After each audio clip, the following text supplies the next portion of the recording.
Well, hello everyone. My name is Baha. I was born and raised in the town of Bethlehem some 40 years ago. I have a degree in sociology and political science, and for the past 16 years, I've been working on education on Palestine through different initiatives. For the past 6 years, I've been working on that form of education through a small initiative called To Be There, because simply it's difficult for people to understand what's happening in Palestine. So to understand that you have to be there. And to be there, we have different programs. Like we invite people to take part in the tree planting, in the olive harvest, on the land day event in this Palestinian culture, as well as like visit Palestine during Christmas. So for the past 6 years, we've been doing Christmas in Palestine program where we invite people to come to Bethlehem and see and experience how we in Bethlehem celebrate Christmas.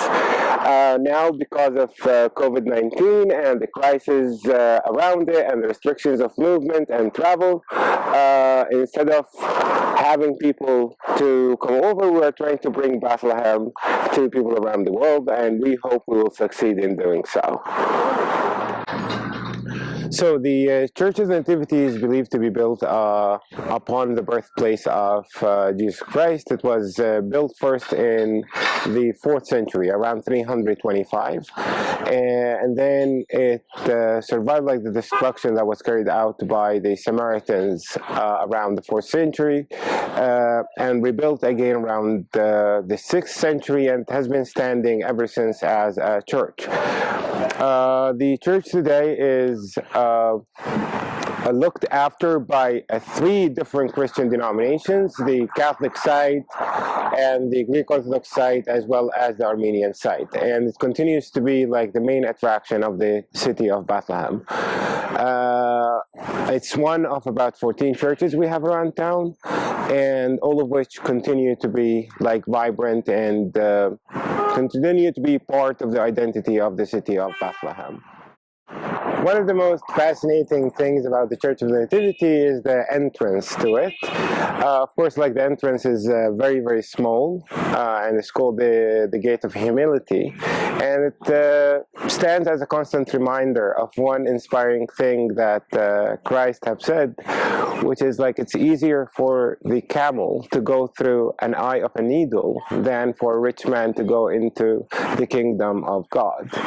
And that's something that we are constantly reminded of in order to continue to be humble and to have some humility in our relation to one another here in Bethlehem.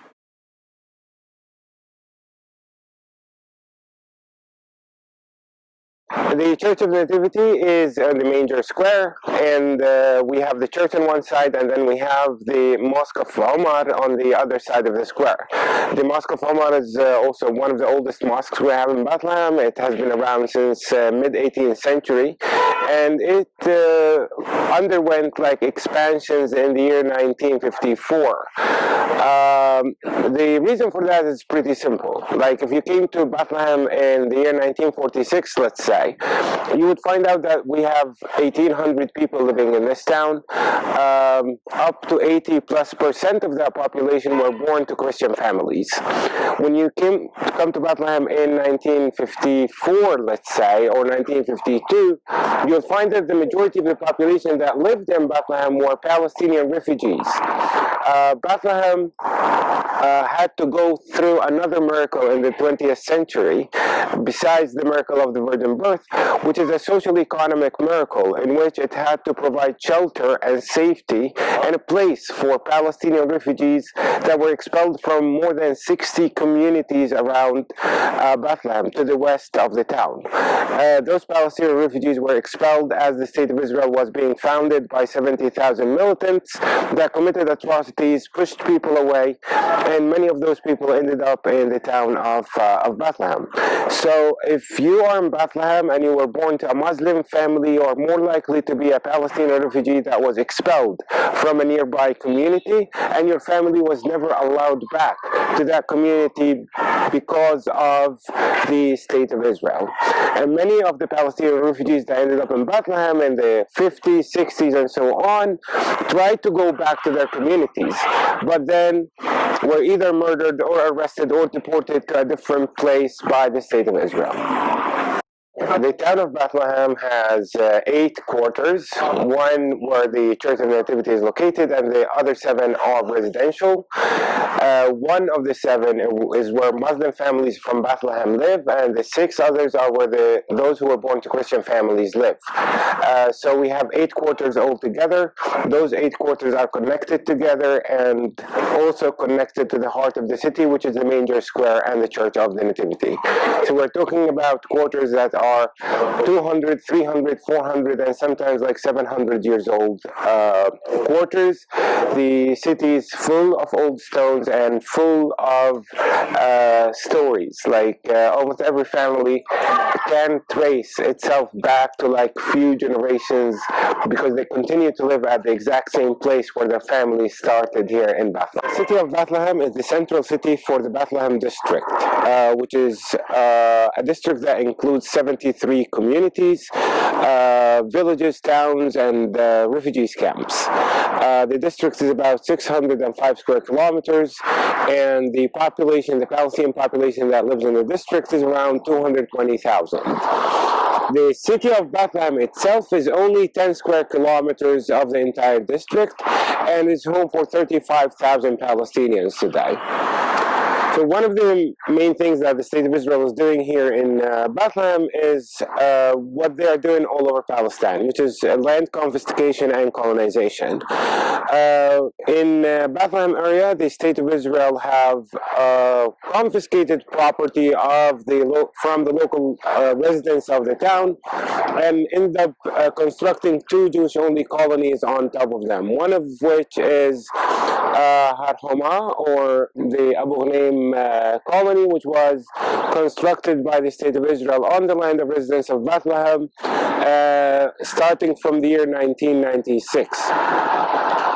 The number of Jewish Israeli settlers that live in different colonies in the Bethlehem district exceeds 140,000 people. Like the most famous Jewish Israeli settler that lives in the district of Bethlehem is a member of the Israeli parliament who served as a minister of foreign affairs and a minister of defense, and is known by the name Avigdor Lieberman, who lives also in one of the colonies that the state of Israel established around us in the district of Bethlehem.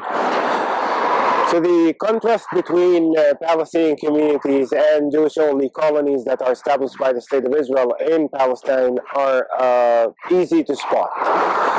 For example, Palestinians build privately. This is why, like, when you look at a community and you see different houses, you know that that community is Palestinian. When you look at a community and you see that houses are identical, then you are probably looking at a Jewish-Israeli colony. The second difference, or the second contrast, is the rooftops.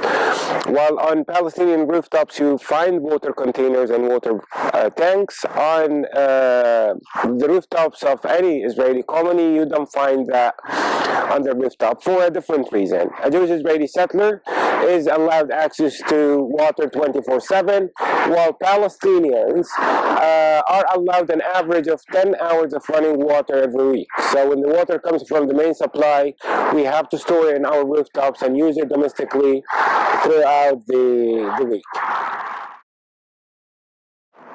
So as history shows, like the town of Bethlehem was established by the Canaanites about 4,000 years ago. And the Canaanites did that because they needed a station between 2 very vibrant cities. One is Jerusalem in the north, and the second one is Hebron in the south. So the main highways or the main roads in Bethlehem continue to be the routes that existed in Bethlehem for nearly 4,000 years. Like the route over there is still called the Major Street, because it's believed that when Joseph, Mary, and the donkey came towards Bethlehem, they came to Bethlehem through that route.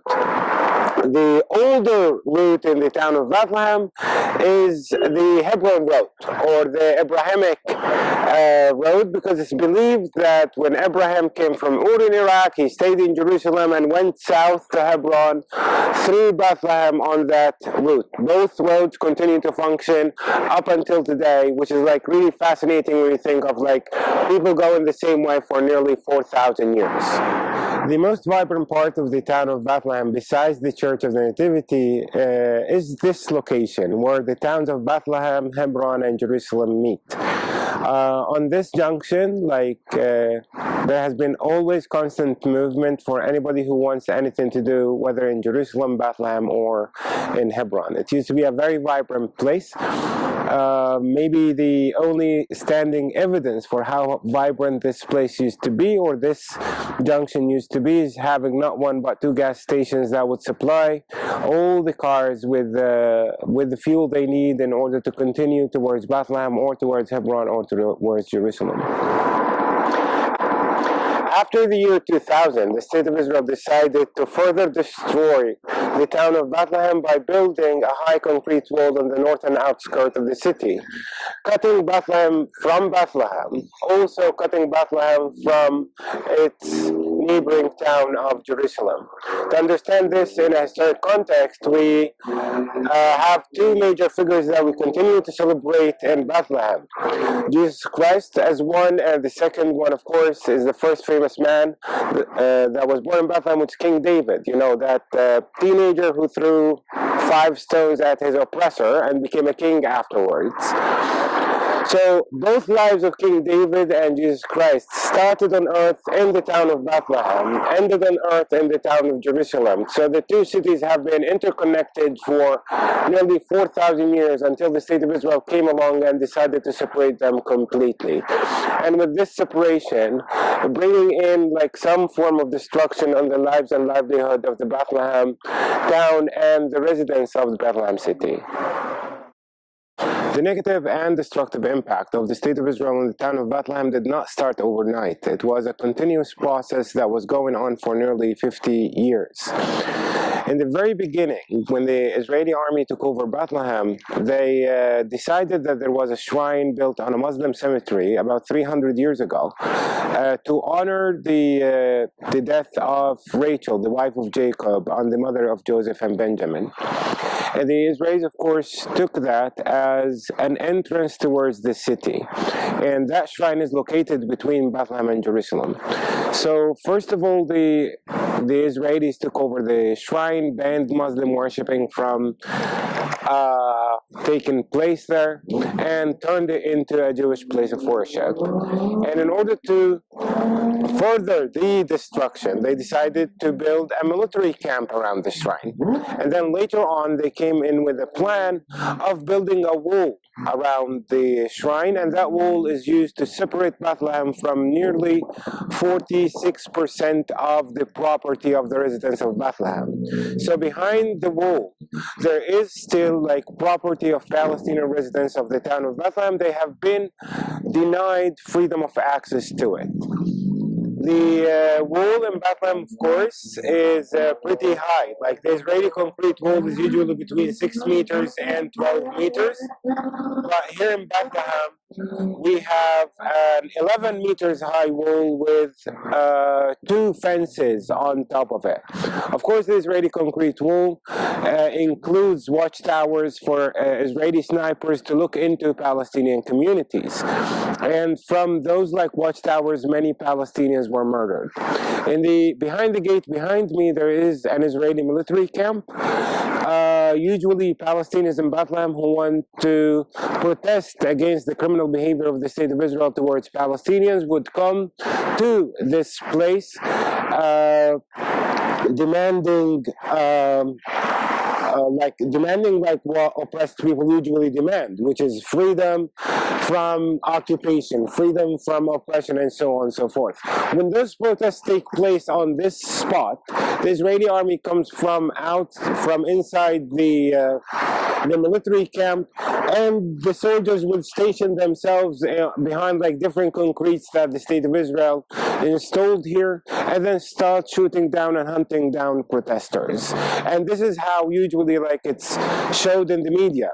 Like the cameras will be looking from behind the Israeli soldiers, showing angry, mindless Palestinians on the other side throwing rocks for no reason but to annoy Israeli soldiers. While in fact, we don't have Palestinians who go to the state of Israel. We have the state of Israel following us wherever we go. Just like the rest of the area of the West Bank, the city of Bethlehem is divided into areas A and area C. Area A is where Palestinian authorities are allowed to provide civil services for the Palestinian residents who live there, and also is allowed to have a police force in uniform. Area C is under direct Israeli military control, and the Palestinian Authority is not allowed to provide any kind of services for Palestinians or even have access to the land in Area C. The city of Bethlehem is divided also into areas A and C. Area A under Palestinian Authority rule, and on top of that rule we have Israeli military rule, and then Area C has Israeli military rule but no Palestinian Authority rule. It's pretty much like confusing reality that was imposed on Palestinians in the so-called peace process, where Palestinians believed that areas A, B, and C will end up being the state of Palestine, and the Israeli government believed that area A is Palestine, area C is for the state of Israel and is de facto annexed. So how can you recognize the fragmentation of the West Bank between area A, B, C, Jerusalem, Hebron 1, Hebron 2, and so on? Like all those areas of administration are designed by the Israeli army. So to know area A and area C in Bethlehem, you have to keep your eye on the road. And if you see cement blocks like those ones, then you are on the border between area A and C. So right now I am on the border between area A and area C in Bethlehem. If I take a bunch of steps back, now I'm under Palestinian Authority rule. And then if I walk a little bit further, then over here I am under Israeli military rule.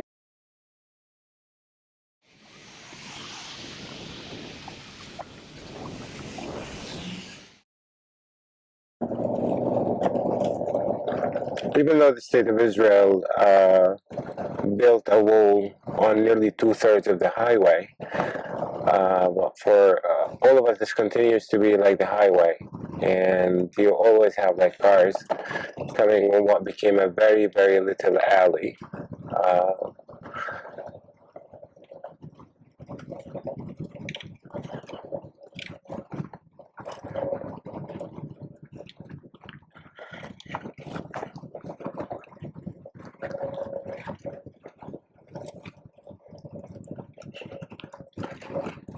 Don't forget that the Israeli wall in Bethlehem is a big space, gray and ugly, and continues to be a symbol of Israeli oppression. And this way, like you would find like many artists from around the world who would come and express themselves through artwork on it. It's still like not the biggest problem, but the problem with the art on the wall is that it takes the conversation far away from the fact that this wall is illegal. It has to be dismantled, and families that sustain losses because of it must be compensated. And that's not my opinion, nor the opinion of any Palestinian. That's the opinion of the International Court of Justice. For those of you who want to visit Bethlehem, you all know that you have to get an Israeli state approval to come and visit, simply because the state of Israel controls all the borders of Palestine, whether it's land, sea, or by air. And of course, like when you come in, you have to deny the fact that you are coming to visit us, simply because if you say that you want to come visit us, you will receive, denial on arrival. Let's say you came through the airport security checkings, and you passed it through. How would you come to Bethlehem? You will come to Bethlehem through this gate behind me, which is the only way left for people from around the world to come and visit us in Bethlehem. The gate is open and closed whenever the State of Israel sees fit. For the Palestinians who live south of this point, or south of this gate, or south of this checkpoint, there's no way for them to drive through. So this gate is literally not for the Palestinian residents of Bethlehem to drive towards Jerusalem, simply because Palestinians of the West Bank are denied freedom of driving towards Jerusalem. How can the State of Israel know which driver to allow and which driver to ban? The State of Israel made it very easy, which is on car plates. Like Palestinian residents of the West Bank, they drive vehicles that have Palestinian Authority registrations, and it is green numbers on white plate. While for the State of Israel, it's a yellow plate with black numbers on it. So when the soldier sees the vehicle approaching, if it has the correct color, it will pass. If it has the wrong color, it will not be allowed passage. After a few thousand years, Bethlehem has become more like a caged community or an open-air prison. And that's due to the different Israeli policies, where the State of Israel ended up surrounding us by walls, surrounding us by colonies, controlling the water resources that we drink, controlling our movement, and most importantly, managing to separate Bethlehem completely from Jerusalem. We are talking about two towns that are 10 minutes to drive apart. And regardless of all Israeli measures, life continues to be vibrant in the town of Bethlehem, the same way it has been for the past 4,000 years. Yes, Israeli measures are imposing restrictions on the Palestinian population that lives in town, but doesn't impose restrictions on people who come to visit us. We receive millions of pilgrims every single year that come to visit us through Israeli tour companies and through Israeli tourism industry. And none of those people are even allowed to learn about the reality that is imposed on the Palestinian population in Bethlehem, let alone throughout Palestine. So yes, aim to be there. We usually use Bethlehem as an example of an Israeli-controlled area, but life among us will give you an understanding on how to survive oppression, racism, and apartheid. With this, I want to extend my thanks to Eyewitness, and I want to wish everyone a Merry Christmas from the heart of the town of Bethlehem.